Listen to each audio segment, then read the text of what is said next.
నడిచింది అది ఏంటనేది మీ అందరికీ తెలుసు. అయితే ఈ టాపిక్కి సంబంధించి నిన్నటితోటి తెలుగుదేశం పార్టీ అధిష్టానం ఫుల్ స్టాప్ పెట్టింది. అలాగే ఈరోజు జనసేన పార్టీ అధిష్టానం కూడా ఫుల్ స్టాప్ పెట్టింది. దాని గురించి ఇంకెవరూ మాట్లాడకూడదని పార్టీ పెద్దలు కీలక ఆదేశాలు జారీ చేశారు. అయితే దానికి అనుకూలంగా మాట్లాడట్లేదు కానీ వ్యతిరేకంగా కొంతమంది మాట్లాడటం మొదలుపెట్టారు.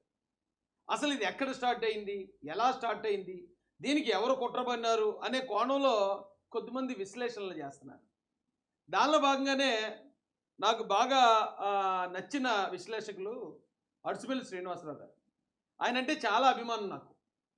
ఆయన మాట్లాడే చాలా వీడియోలు చూస్తాను నేను. చాలా తెలివిగా, చాలా ఇంటలెక్చువల్గా చెప్తారు ఆయన. ఈవెన్ నాకు ఎమ్మెల్యే టికెట్ డిస్టర్బ్ అయినప్పుడు కూడా నాకు చాలా ధైర్యాన్ని ఇచ్చి నాకు అండగా నిలబడ్డ వ్యక్తి ఆయన. ఆయన నేను ఎప్పుడు పర్సనల్గా కలుసుకోలేదు కానీ చాలా గౌరవం నాకు ఆయన అంటే. ఆయన మాట్లాడిన ఒక వీడియో చూశాను. ఆ వీడియో చూసిన తర్వాత ఒక చిన్న క్లారిఫికేషన్ పెద్ద ఆయన అడుసుమిల్లి శ్రీనివాస్ గారికి ఇవ్వాలని అనిపించింది. అయితే ఆయన ఏం మాట్లాడారో ఒకసారి చూద్దామండి. ఏ విధమైన కాంట్రవర్సీలు మాట్లాడడానికి రాలేదు నేను.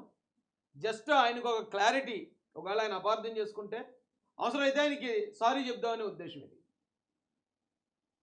ఆయన ఏమన్నారు ఒకసారి విందామండి. ఆ ప్రపోజల్ వెనకాల అవివేకం కూడా ఇక్కడ మైక్ ఉందా ఉంటుంది. అసలు ఇది ఎందుకు వచ్చి ఉంటుంది? మహాసేన్ రాజేష్ గారు ఎవరు మాట్లాడారు అన్నారు ఫస్ట్. మరి ఎవరు మాట్లాడారు? ఆయనేనేమో. ఆయన ఏదో మాట్లాడాడు. ఆయనకి ఇప్పుడు ఖాళీగా ఉన్నాడు. టీడీపీ అధికారం. అయితే అంతకన్నా ముందు ఒక కథ చెప్తానండి మీకు. ఒకరోజు ఒక పెద్ద ఆయన రోడ్డు మీద నడుచుకుంటూ వెళ్తా ఉంటే రోడ్డు పక్కన చెట్టుకి ఒక గుర్రం కట్టేసి ఉంది. ఆ గుర్రం అరుస్తూ ఉంది దాహంతో. ఈ పెద్ద ఆయన వెళ్తూ నీళ్లు తెచ్చి పెట్టడానికి ఆయన దగ్గర ఓపిక లేదు.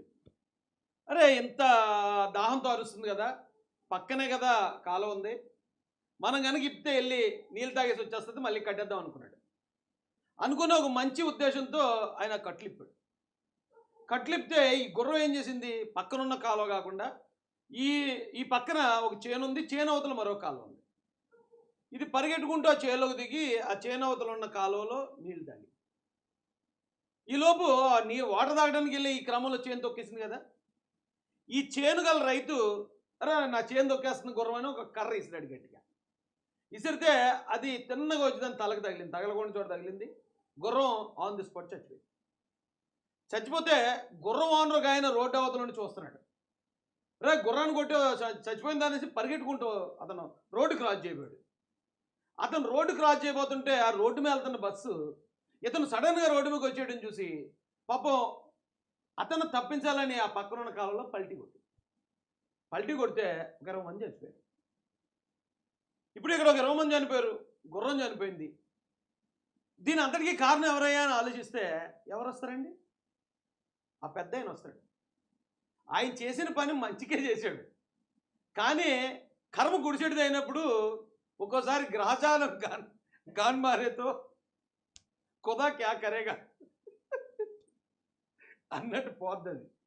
ఇక్కడ ఎవరిదే తప్పలేదు, పెద్ద ఆయన తప్పలేదు, అలా అని గుర్రాందే తప్పలేదు. పాపం వాటర్ అక్కడ ఎదురుగా కనిపించింది, పరిగెట్టింది.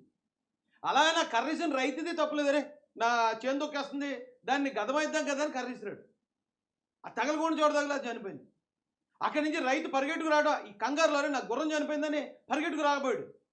ఈ లోపల పాపం రోడ్డు మీద పోతున్న బస్సు అయినా సడన్గా అతన్ని గుద్దకూడదని పక్క తిప్పాడు. ఎవరిది తప్పులేదండి, కానీ పెంట అయిపోద్ది ఒకసారి. నిజం చెప్తున్నాను. ఇప్పుడు జరిగింది అదే. ఇక్కడ ఎవరిదన్నా తప్పుందా అని ఆలోచిస్తే అదే కొంతమంది నేను అపార్థం చేసుకుంటాను అని నెత్తి మీద రాసుకుని తిరుగుతుంటారు రోడ్ల మీద. మనం ఏం చెప్పినా అపార్థం చేసుకుంటారు వాళ్ళని నమ్మించాలి, వాళ్ళని ఒప్పించాలని మనం ఎప్పుడు ప్రయత్నించకూడదు. ఇప్పుడు నేను ఓ మాట మాట్లాడాను అనుకోండి. ఇప్పుడు నేను ఒక టీంలో ఉన్నానండి, ఇండియాకి పాకిస్తాన్కి మ్యాచ్ జరుగుతుంది, ఇండియాలో ఉన్నాను నేను, విరాట్ కోహ్లీని అనుకోండి. విరాట్ కోహ్లీ ఇండియాలో ఆడుతున్నాడు కాబట్టి, ఇండియాని గెలిపించేస్తాడు కాబట్టి పాకిస్తాన్ టీంకి నచ్చడు. ఎలాగైనా సరే అవుట్ చేయాలి, ఏదో ఒకటి చేయాలని చెప్పి వాళ్ళు అతని మీద ప్లాన్ చేస్తారు. ఒక టీంలో మనం ఉన్నప్పుడు అవతల టీంలో వాళ్ళు ఖచ్చితంగా మనల్ని వ్యతిరేకిస్తారు. అది ఎందుకు అంటే ఎందుకు ఎవరికి తెలియదు. అయితే జరిగిన కథ అంతా ఇప్పుడు నేను చెప్పిన స్టోరీని పోలుందండి. 4 రోజుల ఘటన. ఎవరిదే తప్పలేదు. ఈ పార్టీ వాళ్ళది తప్పలేదు, ఆ పార్టీ వాళ్ళది తప్పలేదు, ఆ విశ్లేషకుడు తప్పలేదు, ఈ విశ్లేషకుడు తప్పలేదు. కానీ కొన్ని జరిగిపోతుంటాయి. చెప్పాను కదా, గ్రాచారం గాని మారేతో. ఇప్పుడు పెద్ద ఆయన ఏం మాట్లాడారో ఒకసారి మీరు క్లియర్గా వినండి. అప్రస్తుతం, అసందర్భంతో పాటు అవివేకం కూడా ఉంది. ఆ ప్రపోజల్ వెనకాల అవివేకం కూడా ఉంటుంది. అసలు ఇది ఎందుకు వచ్చి ఉంటుంది? మహాసేన్ రాజేష్ గారు ఎవరు మాట్లాడారు అన్నారు ఫస్ట్, మరి ఎవరు మాట్లాడారు? ఆయనేమో. ఆయన ఏదో మాట్లాడాడు. ఆయనకి ఇప్పుడు ఖాళీగా ఉన్నాడు. టీడీపీ అధికార ప్రతినిధి, టీడీపీ అధికార ప్రతినిధే కానీ ఆయనకి పదవి లేదు కదా, ఇవ్వాలి కదా. మరి ఆయనకి ఎమ్మెల్యే సీట్ ఆఫర్ చేశారు జనసేన వాళ్ళు, అప్పుడు బీజేపీ వాళ్ళు అడ్డుకున్నారు కాబట్టి అతనికి రాలేదన్న బాధ ఉంటుంది. ఆయన పైగా బహిరంగంగా జనసేనకు ఓటు వేద్దని చెప్పాడు ఎలక్షన్లో, చెప్పాడు కదా. ఆయన కోపం ఆయనకి. ఇప్పుడు ఆయన ఆ లోపల ఉంటుంది, సమయం ఎప్పుడు వస్తుందా, ఏదైనా మాట్లాడటానికి అవకాశం వస్తుందా అని చూస్తూ ఉంటాడు. అతను దుర్బుద్ధి ఉందని నేను చెప్పలేను, కానీ ఏమో ఏ పుట్లైపోతుందో మనం చెప్పలేము. అలాంటి వాళ్ళతో అది ఇంకో మాట కూడా అన్నాడు ఆయన, రెండు వైపుల పొద్దున్న కొత్తలే అటేపై చెక్కుతుంది కదా అనుకుంటే ఒక్కోసారి ఇటేపు కూడా చెక్తూ ఉంటాయి. అర్థం. ఆయన నా కోసం ఏం నెగిటివ్గా మాట్లాడలేదు. నిజానికి ఒకవేళ ఆయన నెగిటివ్గా మాట్లాడినా కూడా అర్థం చేసుకునే వ్యక్తినే నేను, ఎందుకంటే ఆయన మీద అంత గౌరవం ఉంది నాకు. అయితే ఆయన ఇక్కడ అన్న ఒక 3 మాటలు ఏంటంటే, ఒకటి ఫస్ట్ ఆయన అన్నమాట, ఆయన టికెట్ ఇష్యూ జరిగింది కాబట్టి ఆయనకు ఆ కోపం ఉండొచ్చు, సమయం కోసం ఎదురు చూస్తూ ఉండొచ్చు అన్నారు ఆయన. అయితే మళ్ళీ అక్కడే చెప్పాడు ఆయన, వెంటనే ఓడించండి అని చెప్పాడు అని.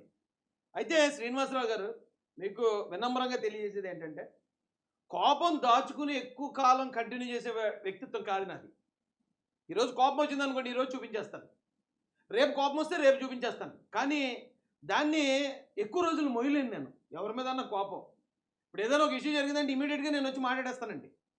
అలాగే ఆ రోజు జరిగిన ఎలక్షన్ ముందు నా ఎమ్మెల్యే టికెట్ విషయంలో జరిగిన దానికి కూడా నేను అప్పుడే దాన్ని ఆ కోపాన్ని చూపించేశాను. వాళ్ళు ఒకటి చేశారనిపించింది, నేను ఒక మాట మాట్లాడేశాను, మీరే అన్నారు, ఆ మాట కూడా అక్కడితో అయిపోయిందండి.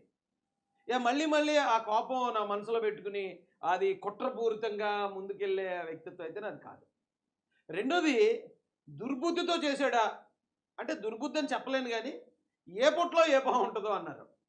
నిజానికి ఆ దుర్బుద్ధి అనే మాటకు అర్థం కూడా తెలియదు సార్ నాకు.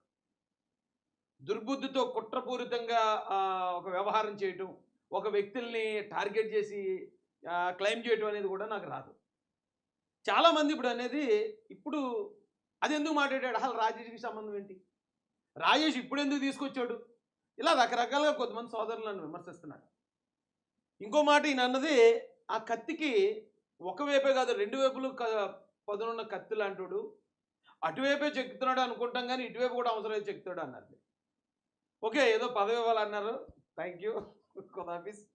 అయితే ఈ మాటలకి పెద్ద ఆయనకే కాదు అందరికీ కూడా ఒక చిన్న ఎక్స్ప్లెనేషన్ ఇవ్వాలనుకుంటున్నానండి. ఇప్పుడు నేను ఒక వీడియో మాట్లాడాను, ఇది ఎప్పుడు మాట్లాడానండి, 8 రోజుల క్రితం మాట్లాడాను, ఒక 7 నిమిషాల వీడియో. మీకు ఇందాక గుర్రం కథ చెప్పాను కదా, సేమ్ అలాగే. ఏమంటే ఇప్పుడు మా పార్టీ, ఇప్పుడు నేను తెలుగుదేశం పార్టీలో ఉన్నానండి, ఆ పార్టీ బాగుండాలని కోరుకుంటాను. నేను వైసీపీలో పనిచేశాను, వైసీపీలో పనిచేసినప్పుడు జగన్ బాగుండాలని కోరుకున్నాను, జగన్ సీఎం అవ్వాలని కోరుకున్నాను. ఆ క్రమంలో నేను చేసిన ఫైట్లో నేను మాట్లాడిన మాటలే మొన్న నా ఎలక్షన్ అప్పుడు కొద్దిమంది దాన్ని ఉపయోగించుకున్నాను. అంటే నేను ఎవరినైనా ఒక వ్యక్తిని నమ్మితే వాళ్ళ కోసం సర్వస్వం కొట్టేస్తాను, వాళ్ళని కూడా పక్కన నిలబెట్టి వాళ్ళ తరపున నేను యుద్ధం చేస్తాను, ఆ టైప్ నాది. అంటే నా బలం ఎంత ఉంటే అంతవరకు. అలాగే ఇప్పుడు నేను తెలుగుదేశం పార్టీలో ఉన్నాను, ఆ పార్టీలో పెద్ద ఆయన ఆశీస్సులు, పెద్ద ఆయన ద్వారా చాలా గౌరవం పొందాను. వెళ్ళినట్టునే రాష్ట్ర స్థాయి పదవులో అధికార ప్రతినిధి, SC steering committee member, Mala vertical leader, star campaigner, 1 by 1 ఆయన ఉక్కిరిబిక్కిరి చేశాడు నన్ను. ఆయన నా మీద చూపించే అభిమానం. ఆయనకి నాలో నచ్చింది కూడా ఈ ఎనాలిసిస్ స్కిల్సే. ఏదైనా ఒక విషయాన్ని నువ్వు ప్రజలందరికీ అర్థమయ్యేలా చెప్పగలవు రాజేష్ అని 40 సంవత్సరాల రాజకీయ చరిత్ర కలిగి 14.5 సంవత్సరాలు ముఖ్యమంత్రి చేసిన నారా చంద్రబాబు నాయుడు గారే చెప్పారు నాకు. అయితే దానిలో క్రమంగానే, ఆ క్రమంలో భాగంగానే నేనేదో ఒక ఆశ, ఒక ఆకాంక్ష బయట పెట్టానండి. ఇది నిజంగా ఎంత పెంట అవుతుందనే విషయం నాకు తెలీదు. అయితే ఒకసారి మీరు ఆలోచించండి, ఒకవేళ నేనేమైనా ఇంటెన్షనల్గా ఒక పార్టీనో ఒక నాయకుడినో టార్గెట్ చేద్దామని ఇదంతా రప్చర్ క్రియేట్ చేశానని ఎవరైతే అపోహపడుతున్నారో వాళ్ళని అడుగుతున్నాను. ఈరోజు ఈ వీడియో మాట్లాడేటప్పటికి నేను కళ్ళను ఊహించుంటానండి, ఎక్కడో కడపలో శ్రీనివాసరెడ్డి గారు కూడా మాట చెప్తారండి. కళ్ళను ఊహించుంటానా శ్రీనివాసరెడ్డి గారి తర్వాత ఎక్కడో సోమిరెడ్డి చంద్రమోహన్ రెడ్డి గారు మాట్లాడతారని.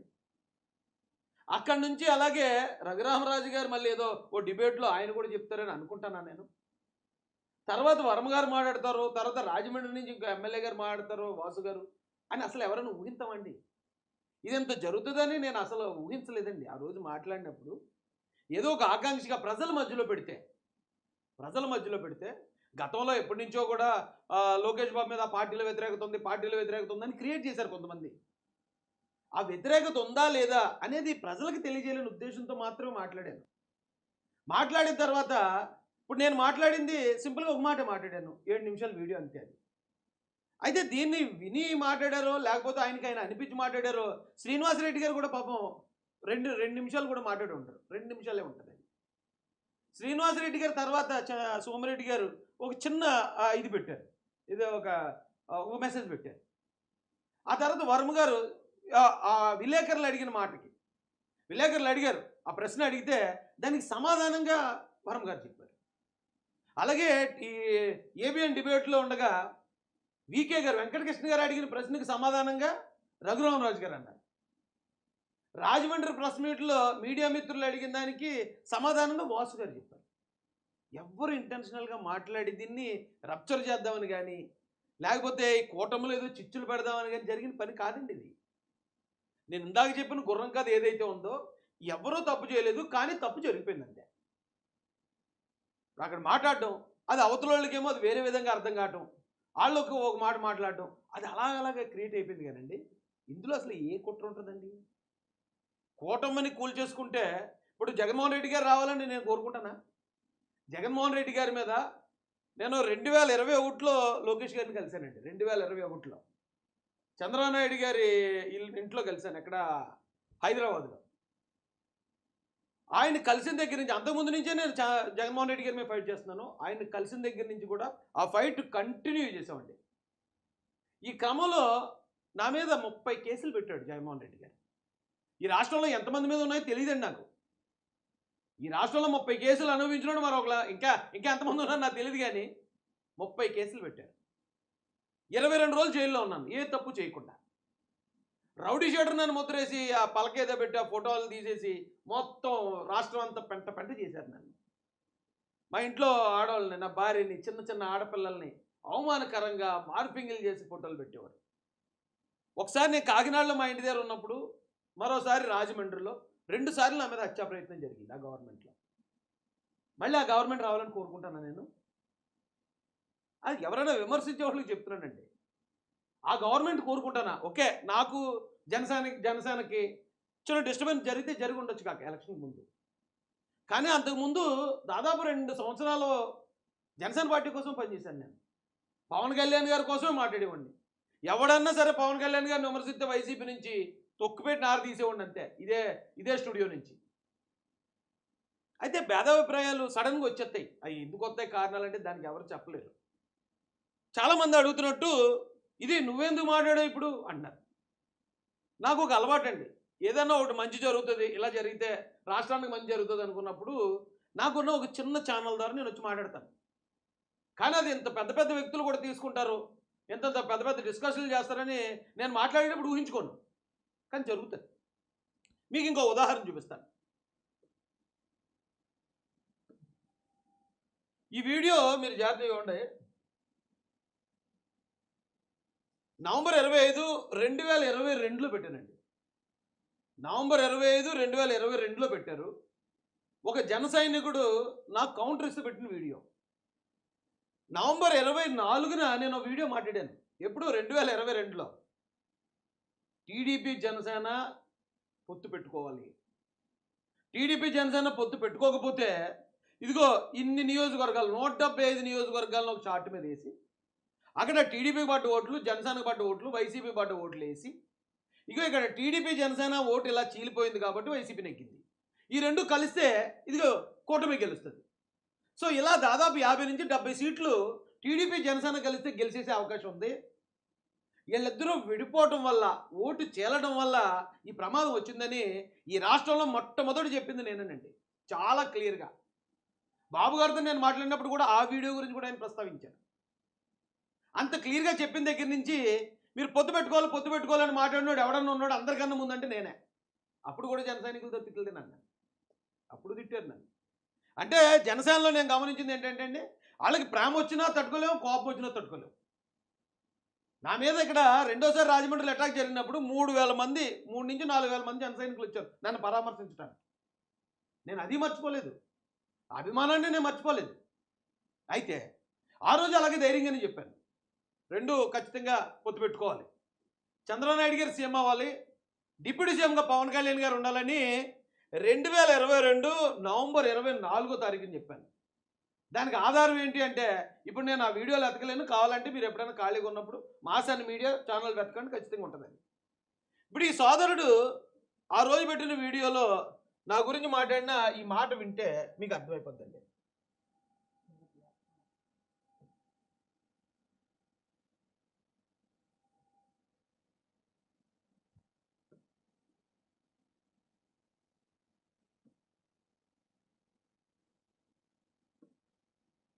నిరూపిస్తున్నాం. సో ఇక్కడ మీరు చెప్పవలసింది ఇదే తెలుగు తమ్ముళ్ళకి. కావాలంటే మీ ఇందులో జనసేన పార్టీకి బేషరతుగా ఆ రోజు మేము ఇచ్చినందుకు ఈ రోజు వాళ్ళు తగ్గి మాకు అధికారాన్ని ఇచ్చి పవన్ కళ్యాణ్ గారిని సీఎంగా ఒప్పుకోమని చెప్పండి. మేము కాదంటలేదే, పవన్ కళ్యాణ్ గారిని సీఎంగా తెలుగుదేశం పార్టీ యాక్సెప్ట్ చేస్తే వాళ్ళతో పొత్తులు ఒప్పుకోవడానికి మాకు ప్రాబ్లం ఏముంది? అసలు జన సైనికుడు ఎవరు? అసలు అర్ధరాత్రి మీరు నిద్రపోతూ ఉన్నామని లెగ్గుట్టి పవన్ కళ్యాణ్ గారిని సీఎంగా చంద్రబాబు నాయుడు గారు ఒప్పుకున్నారో మీరు ఓకేనా అని అడగండి. శ్రీకాకుళం నుంచి చిత్తూరు దాకా ప్రతి ఒక్క జన సైనికుడు కూడా జయకొడతారు, అందులో నో డౌట్. కాబట్టి మీరు చెప్పవలసిందల్లా తెలుగుదేశం శ్రేణులకి, తెలుగుదేశం అధిష్టానానికి, తెలుగు తమ్ముళ్ళకి. అంతేగాని ఈ పొత్తుల విషయం కోసం జన సైనికుల్ని కన్విన్స్ చేయవలసిన అవసరం అయితే ప్రస్తుతానికి లేదు. రెండో విషయం ఏంటంటే అండి, మీరు ఒక శ్రేయోభిలాషిగా, జనసేన శ్రేయోభిలాషిగానే మీరు ఇచ్చారు ఈ సలహా అని చెప్పేసి మేము గ్రహించగలం. కానీ ఇది మా పార్టీ అధిష్టానం యొక్క అంతర్గత వ్యవహారం. దీనిని మీరు కొంచెం సున్నితంగానే వ్యవహరించాలని చెప్పేసి మా మనవి. మీరు కొంచెం ఏమాత్రం కొంచెం అత్యుత్సాహం ప్రదర్శించినా సరే చాలా ఇప్పుడు ఎలా ఉన్నది మీకు అర్థమై ఉంటుంది కదండి. మీరు ఏమైనా చెప్పాలనుకుంటే మీరు తెలుగుదేశం వాళ్ళకి చెప్పండి, పొత్తు కావాలంటే మాకు అదిగా ఉండొచ్చు, అది ఏం తప్పు కాదండి. అది ఎప్పుడు అన్నాడైనా దాంతోపాటు మీరు అత్యుత్సాహం ప్రదర్శించకండి, పొత్తుకి ఇస్తేనే ఎక్స్ట్రా మాట్లాడకండి అని కూడా ఇండైరెక్ట్గా వార్నింగ్ ఇచ్చాడు. ఈయన ఇంకా చాలా డీసెంట్గా మాట్లాడాడు, అందుకే ఆ వీడియో వేసాను. బండబూతులు తిట్టిన వాళ్ళు కూడా ఉన్నారు ఆ రోజు నన్ను. పొత్తు అంటాం, నువ్వెవడరా మా పొత్తు అని చెప్పడానికి, మేము డిప్యూటీ సీఎం మేము అది ఇదని తిట్టిన వాళ్ళు ఉన్నారు ఆ రోజున. కానీ మరి అందరికన్నా ముందే చెప్పాను కదా ఈ మాట కూడా, ఇలా చాలా విషయాలు చెప్పానండి. అయితే ఆ చెప్పినవన్నీ ఇవాళ జరిగిపోయా మళ్ళీ ఇంకొక ఇదెందుకని చెప్పి ఇప్పుడు అవన్నీ ప్రస్తావించట్లేదు. కానీ సోంపేటలో జగన్మోహన్ రెడ్డిని కలిసినప్పుడు మేము ఇచ్చిన రిప్రజెంటేషన్లోనే ఉంటుంది మొట్టమొదట, దళితులకు డిప్యూటీ సీఎం ఇవ్వండి అని. దాని తర్వాతే, ఎందుకంటే మీరు చూడండి ఆయన మేనిఫెస్టోలో ఉండదు, ఆయన ఎక్కడా కూడా ఎలక్షన్ ముందు పాదయాత్రలో కానీ ఎక్కడా కూడా ఆయన చెప్పడం,